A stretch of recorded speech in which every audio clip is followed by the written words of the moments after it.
السلام علیکم میرے پیارے بہن بھائیوں، امید ہے آپ سب خیریت سے ہوں گے۔ ہمارے اعمال کا دار و مدار ہماری نیت پر ہوتا ہے، اور کبھی کبھی اللہ پاک ایسا وسیلہ بنا دیتے ہیں جس کا ہمیں گمان بھی نہیں ہوتا۔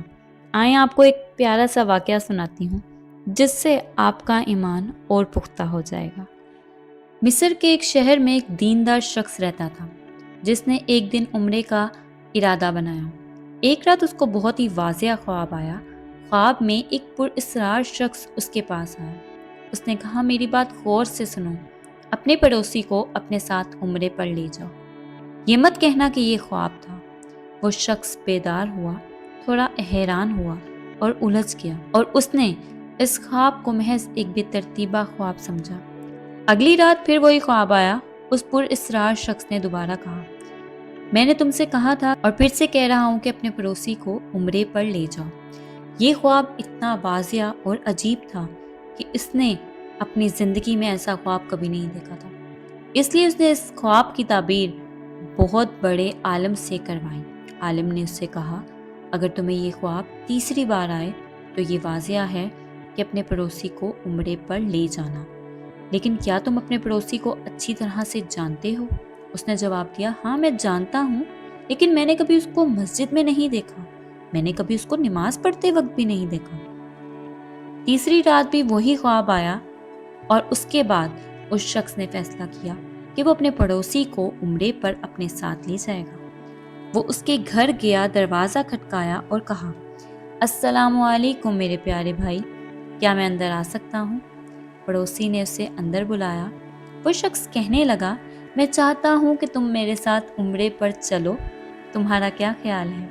پڑوسی حیرت میں پڑ گیا اور کہا، مجھے تو نماز پڑھنی بھی نہیں آتی، میں عمرے پر کیسے جاؤں گا؟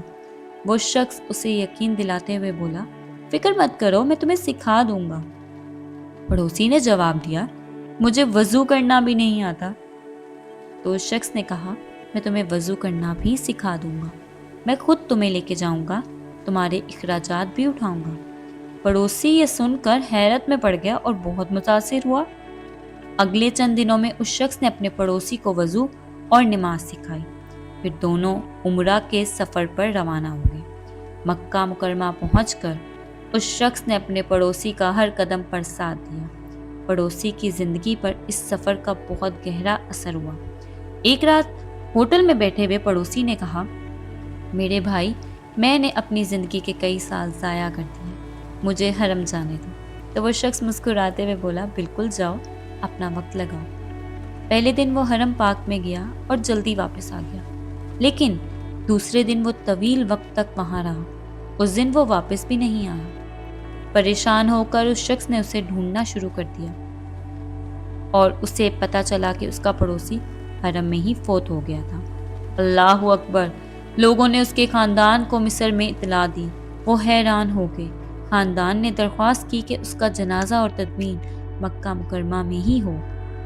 چند دن گزر گئے اور اس شخص کے ذہن میں یہ سوال بار بار آیا کہ آخر یہ معاملہ کیا ہے؟ یہ شخص تو نماز بھی نہیں پڑھتا تھا، لیکن وہ دنیا کے سب سے مقدس مقام پر فوت ہوا، اپنے رب کے قریب ترین جگہ پر۔ پھر اس نے اس کے گھر جا کر پڑوسی کی بیوی سے پوچھا، جب میں آیا اور آپ کے شوہر سے عمرے کا تقاضا کیا تو مجھے ان کے بارے میں زیادہ کچھ معلوم نہیں تھا۔